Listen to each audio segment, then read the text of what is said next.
نحمده ونصلي على رسوله الكريم اما بعد فاعوذ بالله من الشيطان الرجيم بسم الله الرحمن الرحيم الحمد لله رب العالمين الرحمن الرحيم مالك يوم الدين إياك نعبد وإياك نستعين صدق الله العظيم رب اشرح لي صدري ويسر لي امري واحلل عقدة من لساني يفقهوا قولي اللهم ربنا الهمنا رشدنا واعذنا من شرور انفسنا اللهم ارنا الحق حقا وارزقنا اتباعه وارنا الباطل باطلا وارزقنا اجتنابه آمین یا رب العالمین۔ یہ میں عرض کر چکا ہوں کہ سورہ فاتحہ کا اگر ہم تجزیہ کریں تو اگرچہ آیات تو 7 ہیں اس کی، اور ظاہر بات ہے کہ 7 اگر آیات ہیں تو چوتھی آیت مرکزی بنتی ہے، 3 پہلے 3 بعد میں۔ دوسری بات یہ ہے کہ گرامر کی روح سے پہلی 3 آیتیں مل کر ایک ہی جملہ بنتا ہے، اللہ کی حمد و ثنا پر مشتمل۔ دوسری آیت جو ہے، جو اس وقت ہمارا موضوع ہے، یہ اگرچہ ایک آیت ہے لیکن اس میں جملے 2 ہیں۔ ایاک نعبد و ایاک نستعین، اے رب ہم صرف تیری ہی بندگی کرتے ہیں اور کرتے رہیں گے، اور صرف تجھ ہی سے مدد مانگتے ہیں اور مانگتے رہیں گے۔ یہاں پر اصل میں اب توحید جو ہے وہ توحید نظری، توحید فکری، توحید فی العقیدہ، اس سے آگے بڑھ کر توحید عمل۔ ایک تو یہ کہ اب وہ نظری اور فکری توحید سے آگے بڑھ کر یہاں توحید عملی سامنے آئی۔ نمبر 2 یہ کہ ابھی تک کلام ہو رہا تھا غیاب میں، الحمدللہ رب العالمین الرحمن الرحیم مالک یوم الدین، خطاب نہیں تھا، اب خطاب آ گیا، ایاک نعبد و ایاک نستعین۔ پہلے جیسے کہ ایک غیب میں بات ہو رہی تھی، اب رو در رو آ کر براہ راست جو ہے خطاب کی بات ہو رہی ہے۔ اس سے مجھے یاد آیا علامہ اقبال نے، جو ان کا ایک لیکچر ہے دی میننگ آف پریئر ان اسلام، اس میں بڑی خوبصورت بات کہی ہے۔ یہ پریئر جو ہے، دعا، یہ کیا ہے؟ انائے صغیر کا انائے کبیر کے روبرو ہو جانا، when you come face to face۔ ایک انائے صغیر ہے، ہمارے اندر بھی ہے انا، میں، ایگو، یہ ہے خودی، اور ایک وہ انائے کبیر ہے، یہ فائنائٹ ایگو ہے، وہ انفائنائٹ ایگو ہے، وہ انائے کبیر، اننی انا اللہ لا الہ الا انا۔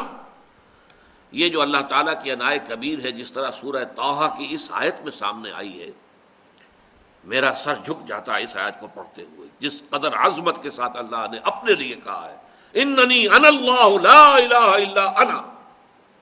وہ انائے کبیر اور ہماری چھوٹی سی انا، یہ انائے صغیر جب انائے کبیر کے رو در رو ہوتی ہے، فیس ٹو فیس آتی ہے۔ یہی وجہ دیکھیے کہ نماز کا آغاز ہوتا ہے، انی وجہت وجہی للذی فطر السماوات والارض حنیفا، میں نے اپنا رخ کر لیا ہے ہر طرف سے منقطع کر کے اپنے تعلق اور توجہ یکسر کر دی ہے اس ذات پر کہ جس نے کائنات کو پیدا کیا، آسمانوں اور زمین۔ تو یہ ہے در حقیقت اب یہاں پر، جیسا کہ میں نے عرض کیا کہ ایک تو غیاب سے حضور کی طرف اور خطاب کے ساتھ بات ہو رہی ہے۔ اب اس میں نوٹ کیجئے، نعبدو کا اصل جملہ عربی میں یہ بنتا ہے، نعبدو کا، اور میں نے 2 ترجمے کیوں کیے؟ ہم تیری ہی بندگی کرتے ہیں اور کرتے رہیں گے، تجھ ہی سے مدد چاہتے ہیں اور چاہتے رہیں گے، اس لیے کہ عربی زبان میں فعل مضارع جو ہے وہ حال اور مستقبل دونوں کو کور کرتا ہے۔ نعبدو کا، ہم تیری ہی بندگی کرتے ہیں، پرستش کرتے ہیں، اور ہم تیری ہی بندگی کرتے رہیں گے اور پرستش کرتے رہیں گے۔ لیکن اس میں حصر کا مفہوم پیدا کرنے کے لیے صرف تیری ہی بندگی کرتے ہیں اور کرتے رہیں گے، اور صرف تیری ہی بندگی کرتے ہیں اور مدد چاہتے ہیں اور چاہتے رہیں گے، تو یہاں پہ کا جو کہ مفعول کی ضمیر تھی اسے مقدم کیا، ایاک نعبد و ایاک نستعین، ہم صرف اور صرف تیری ہی بندگی کرتے ہیں اور کرتے رہیں گے، اور صرف تجھ ہی سے مدد چاہتے ہیں اور چاہتے رہیں گے۔ اب میں جو دو لفظ بول رہا ہوں اس عبادت کے مفہوم کو ادا کرنے کے لیے اس کی حقیقت کو سمجھیے۔ ایک ہے پرستش، ایک ہے بندگی۔ عبادت ان دونوں سے مرکب ہوتی ہے۔ پرستش میں اصل شے کیا ہوتی ہے؟ کسی ہستی سے محبت ہونا، کسی کی عظمت کسی اعتبار سے دل میں گھر کر جائے۔ اب ویسے تو ایکٹروں اور ایکٹریسوں کے بھی پرستار ہوتے ہیں، اور وہ پرستاری کے لفظ استعمال ہوتے ہیں ان کے لیے۔ اسی طریقے سے وطن پرست، قوم پرست، اب یہ بھی پرستش ہے۔ جاہ پرست، مال پرست، دولت پرست، یہ بھی پرستش ہے۔ یہ ہے ایک ایسپیکٹ۔ اور دوسرا ایسپیکٹ کیا ہے؟ بندگی، اطاعت، حکم ماننا، فرما برداری۔ یہ دو چیزیں مل کر عبادت کا تصور مکمل ہوتا ہے۔ عبد، بندہ، غلام، اور یہ جو ریلیشن شپ تھا آقا اور غلام کا، جو آج ہم تصور نہیں کر سکتے کہ وہ کیا تھا۔ یہ جو بھی قومیں حاکم ہوتی ہیں، قومیں محکوم ہو جاتی ہیں، اس کے اندر اس کی آپ کو جھلک نظر نہیں آ سکتی، یا امپلائر امپلائی ریلیشن شپ میں وہ بات سامنے نہیں ہے۔ غلام تو ہمہ وقت، ہمہ تن، ہمہ وجوہ اپنے آقا کی مرضی کا پابند تھا۔ آپ اگر کہیں کام کرتے ہیں، امپلائی ہیں، 8 گھنٹے آپ نے کام کیا، 9 گھنٹے آپ فارغ ہیں۔ آپ کا چپڑاسی ہے، وہ آپ کے دروازے پر کھڑا ہے، بواب ہے، الیکشن آتا ہے تو اس کا بھی ایک ووٹ ہے، آپ کا بھی ایک ووٹ ہے، یو آر ایکول، کوئی فرق نہیں۔ لیکن غلام اور آقا، اللہ اللہ، وہ تو مالک ہے، اور جو بھی کچھ اس نے دے دیا اپنے غلام کو وہ اس کی ملکیت نہیں بنتا۔ کوئی کوٹھڑی دے دی ہے کہ تم اس میں رات کو سو جایا کرو تو وہ اس کوٹھڑی کا مالک نہیں بن گیا۔ کوئی چارپائی دے دی ہے کہ اس پر لیٹ جایا کرو تو وہ چارپائی کا مالک نہیں ہے۔ وہ کسی بھی وقت حکم کی سے نافرمانی نہیں کر سکتا۔ وہ یہ نہیں کہہ سکتا، فرض کیجئے آپ نے کسی کو اپنے ہاں رکھا ہے ایک باورچی کے اعتبار سے، خانسامہ کے اعتبار سے، اگر آپ کبھی کہتے ذرا جانا وہ ٹوائلٹ میرا صاف کرانا، وہ صاف کہہ دے گا جناب میں آپ کا باورچی ہوں، خانسامہ ہوں، ٹوائلٹ صاف کرنے کے لیے میں نے ملازمت نہیں کی ہے۔ غلام نہیں کہہ سکتا۔ جو حکم ملے، نہ وقت کی پابندی ہے نہ کسی کام کی پابندی ہے، جس وقت جب چاہے جو حکم چاہے وہ دے دے اور اس کی اطاعت کر دے۔ یہ کامل بندگی اس کا نام ہے، عبدیت۔ اسی لیے شیخ سعدی رحمۃ اللہ علیہ نے فرمایا، زندگی آمد برائے بندگی، زندگی بے بندگی شرمندگی۔ کسی زمانے میں مسجدوں میں یہ شعر لکھے ہوتے تھے، روز محشر کے جہاں گداز بود، اولی پرسش نماز بود۔ اب تو سٹائل کوئی مختلف بن گیا ہے، یہ شعر تو بڑے دقیانوسی ہو گئے، ویسے بھی فارسی کو جانتا کون ہے، پہچانتا کون ہے، زمانہ بدل گیا۔ لیکن پہلے مسجدوں کے اندر یہ اشعار، زندگی آمد برائے بندگی، وما خلقت الجن والانس الا لیعبدون، میں نے جنوں اور انسانوں کو پیدا ہی اس لیے کیا کہ میری بندگی کرے، میری اطاعت کرے۔ اس عبادت کے بارے میں 3 تصورات کو اچھی طرح سمجھ لیجئے۔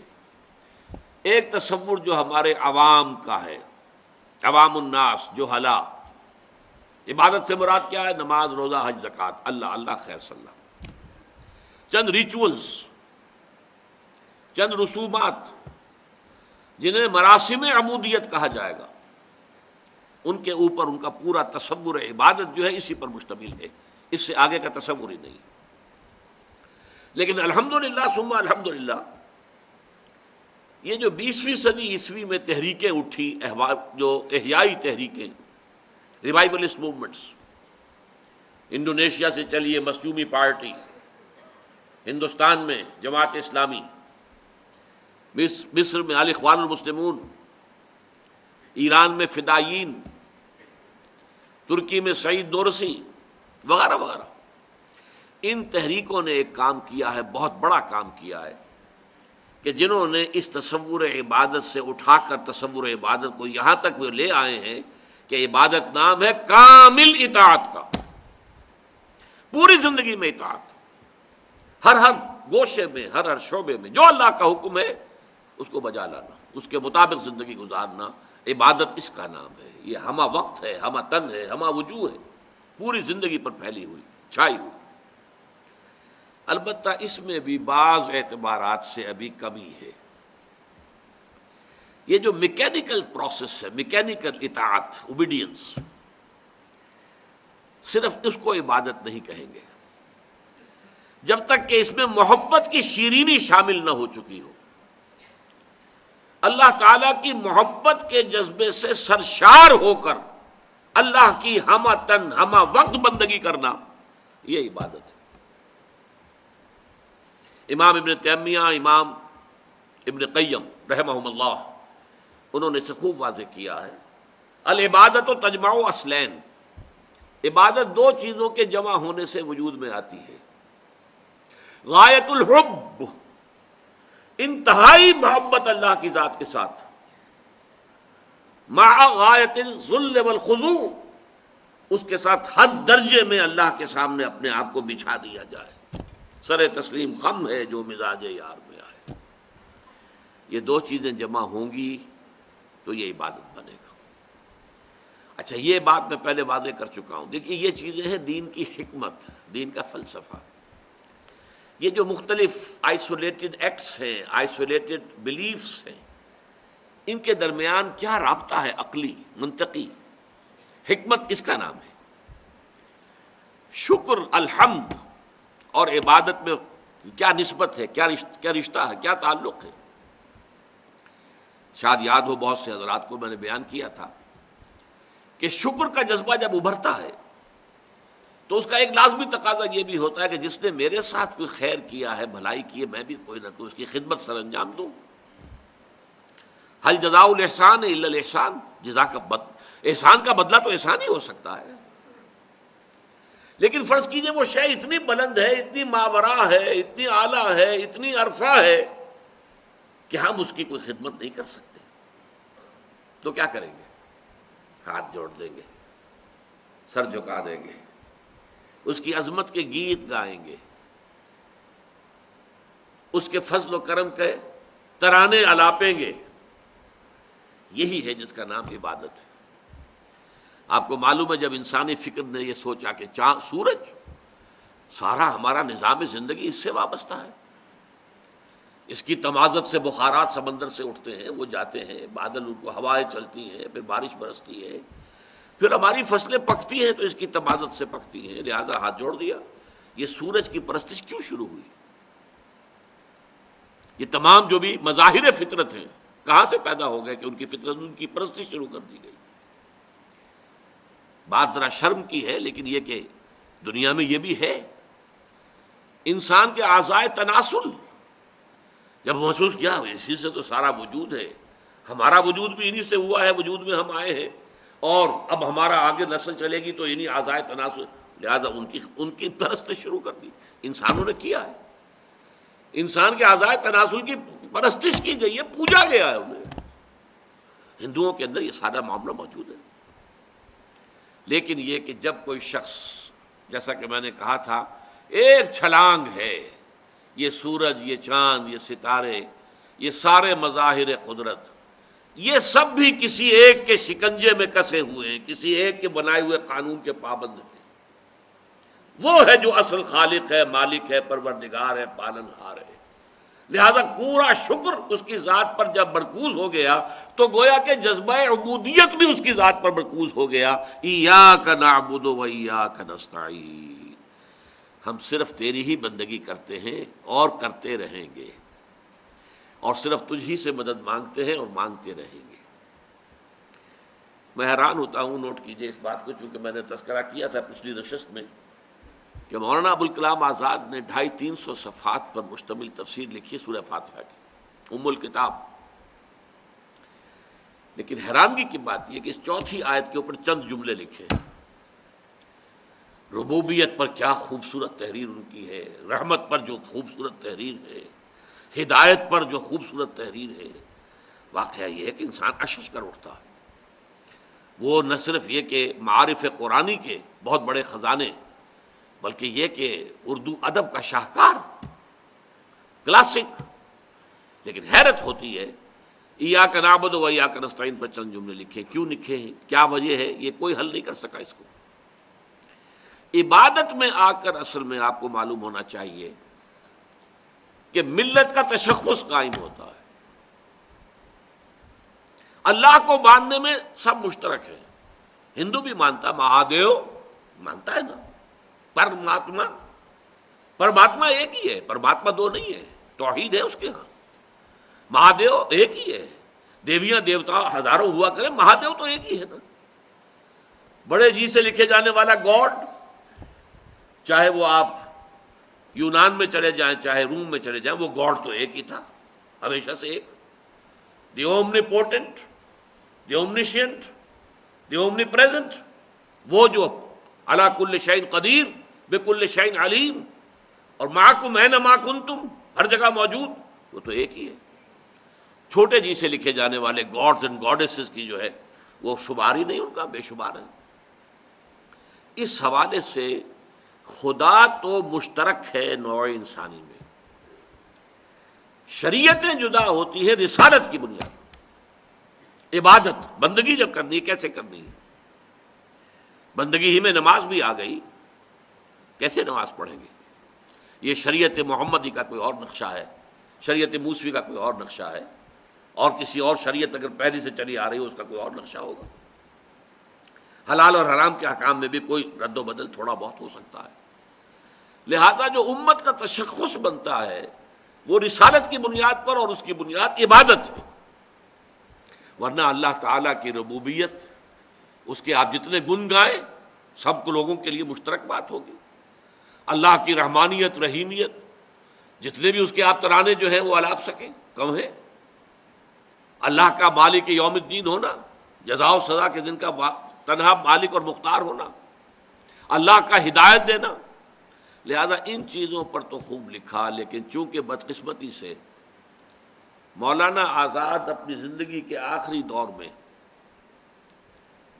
جو فلسفہ ہے وحدت ادیان، اس کا شکار ہو گئے تھے۔ گاندھی کے زیر اثر، گاندھی کی شخصیت بہت زوردار تھی، اس اعتبار سے اس کے زیر اثر آ کر وحدت ادیان، یعنی وہ فتنہ جو اس سے پہلے اکبر نے شروع کیا تھا، دین الہی، الہ تو ایک ہے نا، اسے رام کہو رحمان کہو کیا فرق پڑتا ہے؟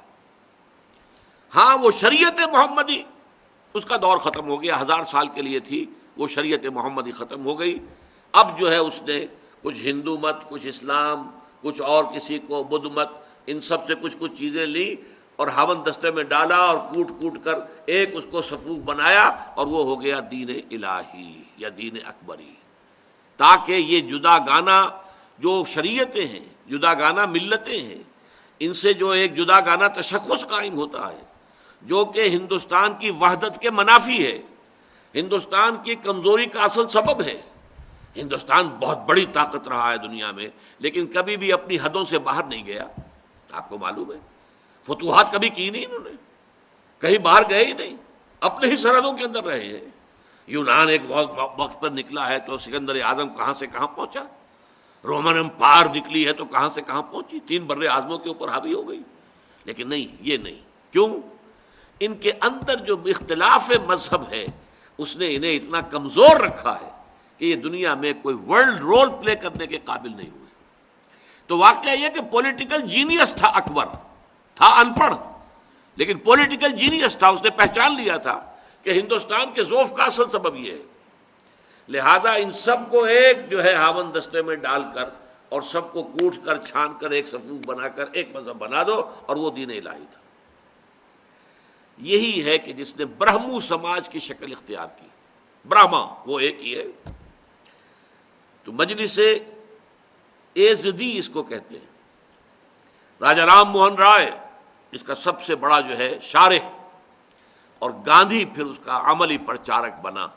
یہی وجہ ہے کہ گاندھی کیا کرتا تھا اپنی پرارتھنا میں؟ تھوڑا سا قرآن پڑھوا دیا، تھوڑی سی گیتا ہو گئی، تھوڑا سا گرنتھ صاحب سے پڑھوا دیا، یہ سب کے لیے، تاکہ یہ معاملہ ہو بھائی کیا فرق پڑتا ہے، دین مذہب بس ایک ہے۔ اور اس میں اصل زد آتی تھی اس لفظ عبادت پر۔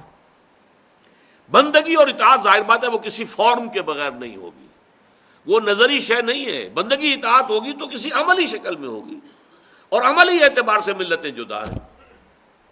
میں یہ سمجھتا ہوں کہ یہ سبب ہے کہ مولانا ابوالکلام آزاد نے ایاک نعبد و ایاک نستعین پر کچھ نہیں لکھا، اور بہت بڑی زیادتی کی، اور میں سمجھتا ہوں کہ اس اعتبار سے کسی درجے میں خیانت کے مرتکب ہوئے ہیں قرآن مجید کے ساتھ۔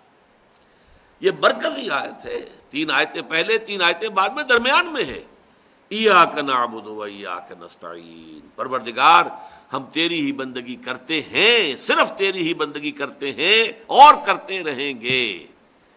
اب اگلا ٹکڑا لیجئے، اللہ کی بندگی کا دم بھرنا، اعتراف کرنا، اعلان کرنا بہت آسان، اس پر عمل کرنا، اس پر پورے اترنا بہت مشکل۔ وہ جو اقبال کہتے ہیں چمی گویم مسلمانم بے لرزم کہ دانم مشکلات لا الہ را، میں جب یہ کہتا ہوں کہ میں مسلمان ہوں تو مجھے کب کبھی طاری ہو جاتی ہے مجھ پر۔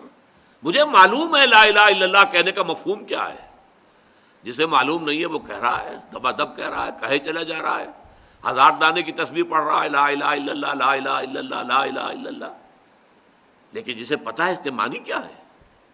سب سے پہلا تو میرا نفس کھڑا ہوا ہے میرے سامنے، نفس ما ہم کم ترس فرعون نیست لیکن ایراون موراون نیست، میرا نفس جو ہے فرعون سے کم نہیں ہے۔ جیسے فرعون نے کہا تھا کہ الیس لی ملک مصر، کیا یہ مصر کی بادشاہی میری نہیں ہے، وہذہ الانہار تجری من تحتی، اور یہ سارا جو نظام ہے، یہ جو یہاں پر آبپاشی کا، وہ میرے کنٹرول میں ہے۔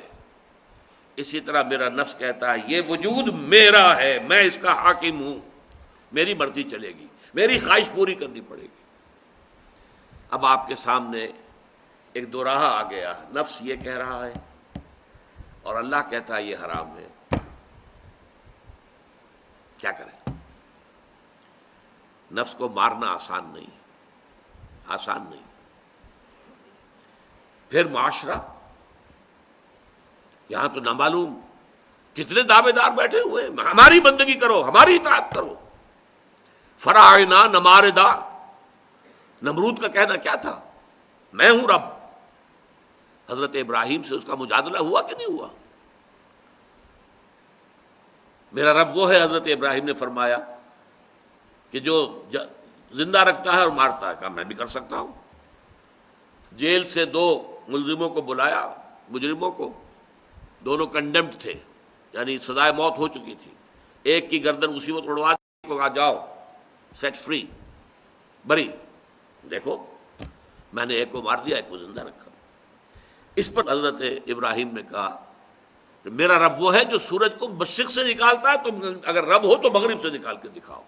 فبہت الذی کفر، یہی فرعون کا دعویٰ تھا، الیس لی ملک مصر وہذہ الانہار تجری من تحتی۔ یہی دنیا کے اندر جبارین، قہارین، مستکبرین، آج اس میں سب سے بڑا جو ہے اس مقام پر فائز ہے وہ امریکہ بہادر ہے۔ لمن الملک اليوم، آج کے دن اس روئے ارضی پر بادشاہی کس کی ہے؟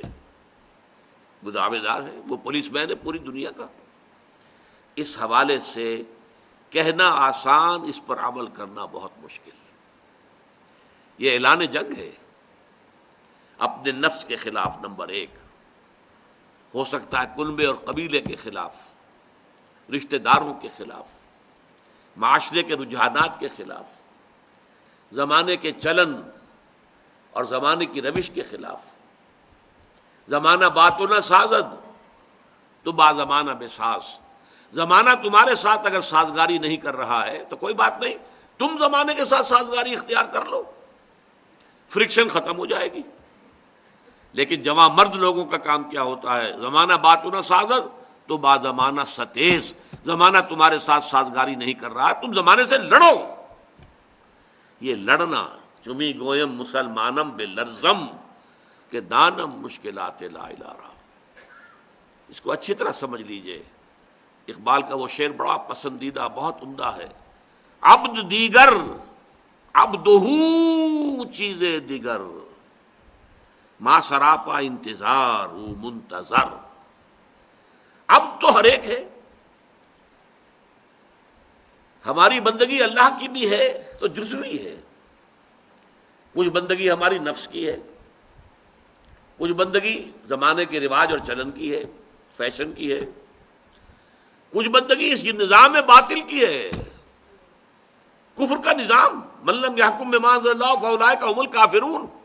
یہ کافرانہ نظام ہے جو ہمارے سروں پر مسلط ہے، ہم اس کی بندگی کر رہے ہیں، الا یہ کہ اس کے خلاف ایک ریزنٹمنٹ ہو، اس کے خلاف ایک ریزسٹنس جو ہے پیدا ہو جائے، دل کے اندر سے ابھرے، زبان پر آئے، اور پھر قوت کے ذریعے سے، طاقت کے ذریعے سے اس نظام باطل کو ختم کرنے کے لیے عزم اور ارادہ موجود ہو، وہ مستثنیٰ ہو جائیں گے۔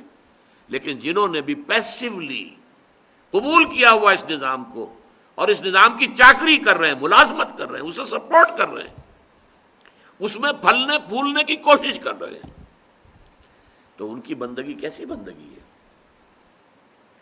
ہم اپنی خواہشات کی بندگی کریں، نظام باطل کی بندگی کریں، تھوڑی سی بندگی ہم نے کوئی 10-15% اللہ کے لیے رکھ لی ہے، نماز پڑھ لیتے ہیں، روزہ رکھ لیتے ہیں، یہ ہماری پوری زندگی کے حساب سے کیا بنے گی پرسنٹیج اس کی؟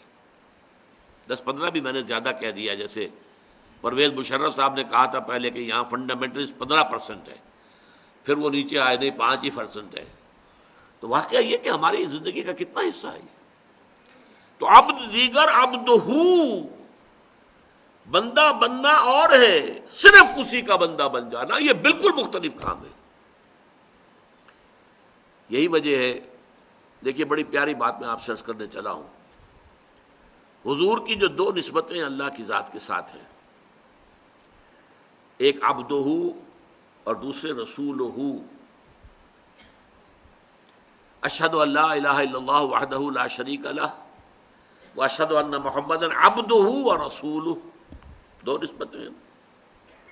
کیا تصور ہے آپ کا؟ نسبت عبدیت بلند تر ہے یا نسبت رسالت بلند تر ہے؟ عام تصور ہمارا کیا ہوگا؟ نسبت رسالت بہت بلند ہے، بہت اونچا مقام ہے، نسبت عبدیت تو نیچے ہی بات ہے۔ نہیں، قرآن مجید کو آپ پڑھیے تو معلوم ہوگا نسبت عبدیت مقدم بھی ہے، اعلیٰ تر بھی ہے۔ قرآن مجید میں جہاں بھی حضور پر انتہائی شفقت کا ذکر آتا ہے، انتہائی شفقت، محبت، عنایت، وہاں آپ کی نسبت عبدیت کو نمایاں کیا گیا، رسالت کو نہیں۔ سبحان الذی اسری بعبدہ لیلا من المسجد الحرام الی المسجد الاقصی، پاک ہے وہ ذات جو لے گئی اپنے بندے کو راتوں رات مسجد حرام سے مسجد اقصی تک۔ رسول کا لفظ نہیں آیا، اسرا برسول ہی بھی ہو سکتا تھا، نہیں، سبحان الذی اسری بعبدہ لیلا من المسجد الحرام الی المسجد الاقصی۔ سورہ کہف شروع ہو رہی ہے، پھر دیکھیے یہ دونوں جو حکمت قرآنی کے دو عظیم ترین خزانے ہیں قرآن مجید کے وسط میں، سورہ بنی اسرائیل اور سورہ کہف۔ الحمد للہ الذی انزل علی عبدہ الکتاب ولم یجعل لہ عوجا، کل حمد، کل ثنا، کل شکر، کل ستائش اس اللہ کے لیے ہے جس نے اپنے بندے پر یہ نازل کی کتاب۔ تبارک الذی نزل الفرقان علی عبدہ لیکون للعالمین نذیرا، بڑی بابرکت ہے وہ ذات جس نے اپنے بندے پر الفرقان نازل کیا۔ عبد، عبدیت، اچھا اس کی جو توجیہ کی ہے صوفیہ نے کی ہے، یہ چیزیں جو ہیں عام جو ہیں ہمارے علماء کی گفتگو کی نہیں ہیں، بہترین توجیہ مولانا روم نے کی۔ نمبر ایک، عبدیت، رخ عبدیت کا اللہ کی ذات کی طرف ہے، رخ رسالت کا بندوں کی طرف ہے، رسالت پہنچاؤ، جاؤ۔ اب ایک وہ مقام تھا، حضرت موسیٰ علیہ السلام کا تصور کیجئے، اللہ تعالیٰ کے ساتھ ہم کلام ہو رہے ہیں، لذت کلام، اللہ سے سرگوشی ہو رہی ہے، اس سے اونچا مقام کیا ہوگا؟ ہے بھی کوہ طور کی چوٹی پر، کہا جاتا ہے اذهب الى فرعون انه طغى، جاؤ فرعون کی طرف جاؤ، وہ بڑا سرکش ہو گیا ہے۔ اب جب اس حضوری سے جا رہے ہیں تو اب پشت ہو گئی نا اس کی، ذات باری کی طرف کیا ہے اب؟ پشت۔ پہلے ہم کلامی تھی تو رخ تھا، عبدیت کا رخ اللہ کی طرف ہے۔ جب ہم کھڑے ہوتے ہیں الحمدللہ رب العالمین انی وجہت وجہی للذی فطر السماوات والارض، ہمارا رخ اللہ کی طرف ہے۔ جب میں دعوت و تبلیغ میں ہوں، آپ کو درس دے رہا ہوں، تو میرا رخ آپ کی طرف ہے، اللہ کی طرف تو نہیں ہے۔ جب حضور دعوت و تبلیغ فرماتے تھے تو رخ تو مخلوق کی طرف ہوتا تھا، اور پھر اس میں ظاہر بات ہے کسی نے مجنون کہہ دیا، کسی نے شاعر کہہ دیا، کسی نے پاگل کہہ دیا، کسی نے جو چاہ کہہ دیا، جو منہ آیا جو بکواس چاہی کر دی، اس سے دل پر تکدر ہو رہا ہے، طبیعت میں کوفت ہو رہی ہے۔ کہاں وہ کیفیت؟ جی چاہتا ہے پھر وہی فرصت کے رات دن بیٹھے رہے تصور جانا کیے ہوئے، اللہ تعالیٰ سے لو لگا کے انسان بیٹھا ہوا۔ اس اعتبار سے عبدیت بہت اونچا مقام ہے، عبد دیگر عبدہو چیزیں دیگر، ما سراپا انتظار منتظر، ہم تو سراپا انتظار ہے کہ کبھی اللہ تعالیٰ کی طرف سے کوئی تجلی ربانی کی کوئی کرن ہمارے لیے بھی روشن ہو جائے، ہمیں بھی کوئی تجلی حاصل ہو جائے۔ ہم تو خیر اس کی بھی کوئی تمنا اور آرزو اپنے پاس نہیں رکھتے، اس کے لیے کوئی کوشش نہیں کرتے۔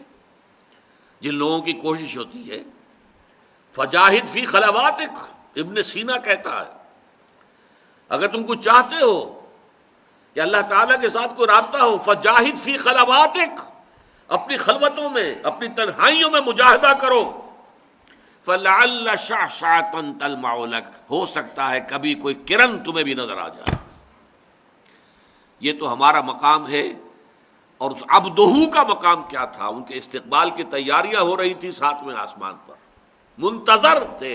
یہ نوٹ کر لیجئے، منتظر کہتے ہیں انتظار کرنے والے کو، اور منتظر کہتے ہیں جس کا انتظار کیا جا رہا ہو، مفعول ہے۔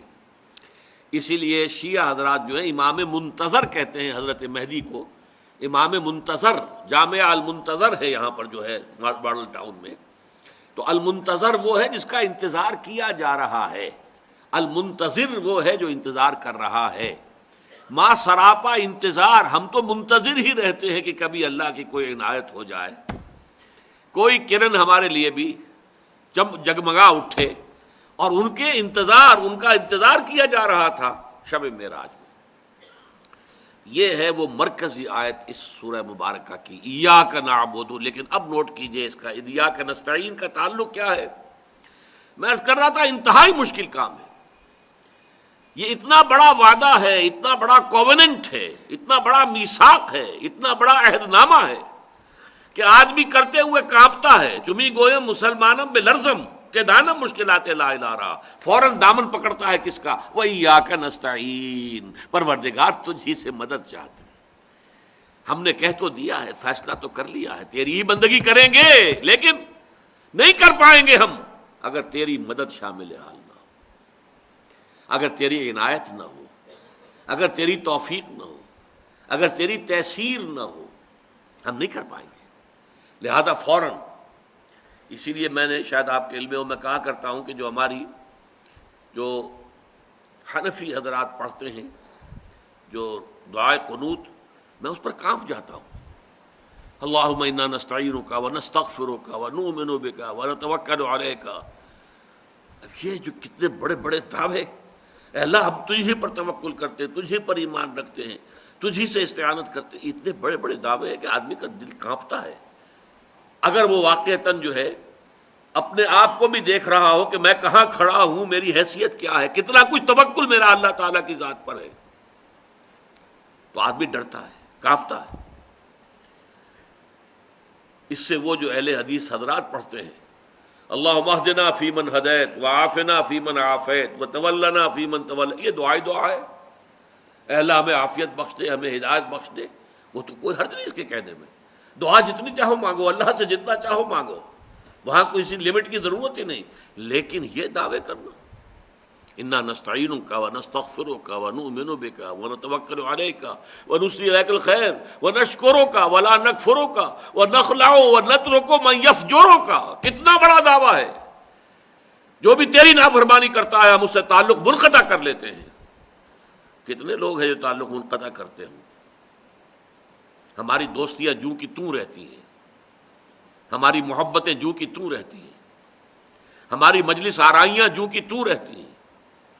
فساق بھی ہیں، فجار بھی ہیں، اللہ کے احکام کو توڑنے والے بھی. نخلع ونترک من یفجرک، اے اللہ ہم چھوڑ دیتے ہیں، قطع تعلق کر لیتے ہیں ان سب سے جو تیرے احکام کی نافرمانی کرے. کون ہے جو آج اس کے اوپر پورا اترتا؟ بالکل وہی بات یہاں ہے. ایاک نعبد و ایاک نستعین. پروردگار یہ بہت بڑا دعویٰ ہے جو ہم نے کر دیا، بہت بڑا عہد اور میثاق کیا ہے. یہ کووننٹ جس کو کہا جاتا ہے، کووننٹ ہے، یہ میثاق ہے. الذی واثقکم بہ، اللہ تعالیٰ نے تمہیں جکڑ لیا ہے ایک میثاق کے اندر، ایک عہد کے اندر.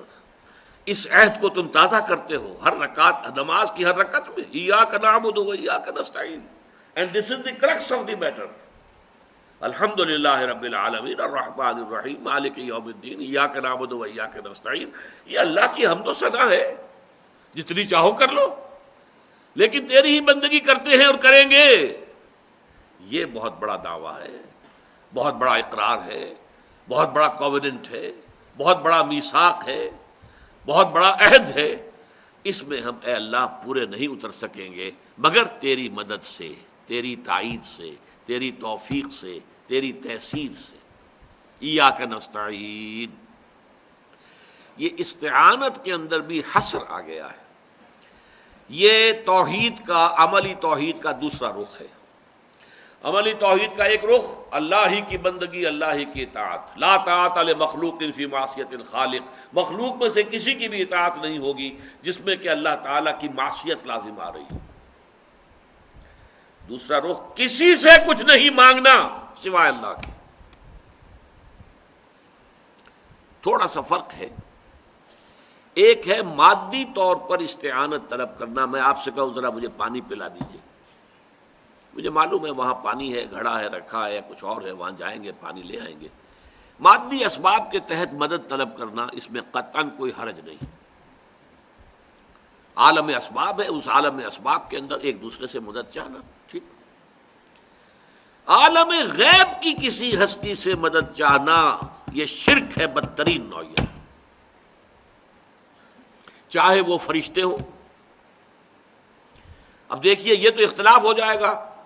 روح عبد القادر جیلانی رحمۃ اللہ علیہ یہاں آ سکتی ہے یا نہیں آ سکتی؟ میں نہیں اس بحث میں پڑھنا چاہتا. آ سکتی ہے یا نہیں آ سکتی چھوڑ دیجئے. فرشتے تو موجود ہیں، اس میں کوئی اختلاف ہے؟ کرامن کاتبین تو ہیں، فرشتے تو اس وقت ہیں، گھیرے ہوئے ہیں ہماری اس محفل کو. وہ حدیث میں نے پہلے بھی آپ کو سنائی تھی، مجتمع قوم فی بیت من بیوت اللہ یتلون کتاب اللہ ویتدارسونہ بینہم الا نزلت علیہم السکینہ وغشیتہم الرحمہ وحفتہم الملائکہ وذکرہم اللہ فی من عندہ او کما قال صلی اللہ علیہ وسلم. جب بھی کچھ لوگ جمع ہوتے ہیں کسی گھر میں اللہ کی کتاب کو پڑھنے اور سمجھنے سمجھانے کے لیے، ان پر سکینت کا نزول ہوتا ہے، رحمت خداوندی انہیں ڈھانپ لیتی ہے، اپنے سائے میں لے لیتی ہے، اور فرشتے ان کے گرد گھیرا ڈال لیتے ہیں. حفتہم الملائکہ وذکرہم اللہ فی من عندہ، اور اللہ تعالیٰ ذکر کرتا ہے ان کے سامنے جو اس کے پاس ہیں، ملائکہ مقربین. خدا خود میر محفل بود اندر لامکان خسرو، اور محمد شمع محفل بود شب جائے کہ منبودم. وہ جو محفل ہے ملائکہ مقربین کی، وہاں اللہ ذکر کرتا، دیکھو میرے بندے اس وقت کوئی ان کی غرض نہیں ہے، کوئی سیاسی معاملہ نہیں ہے، کوئی فرقے وارانہ مذہبی مسئلہ نہیں ہے، میری کتاب کو پڑھنے اور سمجھنے کے لیے جمع ہے، میری کتاب کو۔ اللہ تعالیٰ فخر فرماتے ہیں اس پر۔ تو فرشتے تو ہیں نا، ہم فرشتوں سے بھی نہیں کہہ سکتے کہ ذرا میرا یہ کام کر دو، نہیں۔ نہ حضرت علی سے کہہ سکتے ہیں یا علی مدد، نہیں، غلط، شرک۔ کسی کو، نبی کو، رسول کو، صدیقین کو، شہداء کو، اولیاء اللہ کو، صوفیاء کو، ملائکہ کو، کسی کو نہیں پکارا جا سکتا۔ استعانت ہوگی اللہ سے، استمداد ہوگی صرف اللہ سے، استغاثہ ہوگا صرف اللہ سے۔ کوئی غوث نہیں ہے سوائے اللہ کے، کوئی نہیں، غوث ایک ہی ہے جو فریادیں سنتا ہے اور فریاد رس ہے، اور فریاد کرنے والے کی فریاد کو سن کر اس کی تکلیف کو رفع کر سکتا ہے، کوئی نہیں سوائے اللہ کے۔ تو استعانہ، استدعاء، استمداد، استغاثہ، یہ سارے الفاظ جو ہیں اپنی ذہن میں لا کر جمع کر دیجیے ذات باری تعالیٰ پر۔ چنانچہ حضور صلی اللہ علیہ وسلم کے جو اذکار مسنونہ ہیں، خاص طور پر فرض نماز کے بعد، سلام پھیرنے کے بعد جو اذکار ہیں، ان میں سے ایک کیا ہے؟ اللہم اعنی علی ذکرک و شکرک و حسن عبادتک۔ پروردگار میری مدد فرما کہ میں تجھے یاد رکھ سکوں، بھول نہ جاؤں تجھے، تیرا شکر ادا کر سکوں، کفران نعمت کا مرتکب نہ ہو جاؤں، وحسن عبادتک، اور تیری عبادت کا حق بحسن وجوہ ادا کر سکوں۔ پروردگار اس کے لیے تجھ سے درخواست کر رہا، اعنی، تو میری مدد فرما، اللہم اعنی علی ذکرک و شکرک و حسن عبادتک۔ اب اس استعانت کی جو سب سے بڑی شکل ہے، سب سے اہم ہے، وہ ہے کہ جو اگلی 3 آیات میں بیان ہوئی ہے، اہدنا الصراط المستقیم صراط الذین انعمت علیہم غیر المغضوب علیہم ولا الضالین۔ بارک اللہ لی ولکم فی القرآن العظیم ونفعنی وإیاکم بالآیات والذکر الحکیم۔